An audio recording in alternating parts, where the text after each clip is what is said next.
SEPA transfers. How to transfer money. Within the Eurozone. Follow my instructions. SEPA stands for Single Euro Payments Area. It allows you to send and receive euro payments across the Eurozone just like a domestic transfer. Fast, low-cost, and convenient. Perfect for moving money between EU countries. First, log into your online banking app or internet banking portal. Go to the Payments or Transfers section. Select the option for a SEPA transfer now. Enter the recipient's name and IBAN. The IBAN is the international bank account number essential for SEPA payments.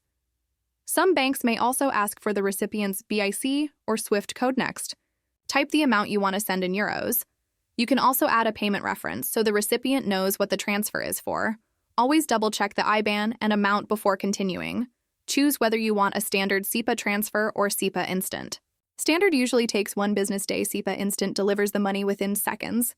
24/7. Even on weekends, review all details carefully, then confirm the transfer with your PIN, password, or mobile verification. Once submitted, you'll see a confirmation message and your payment will be processed. And that's it. That's how to make a SEPA transfer safely within the Eurozone. Thanks for watching.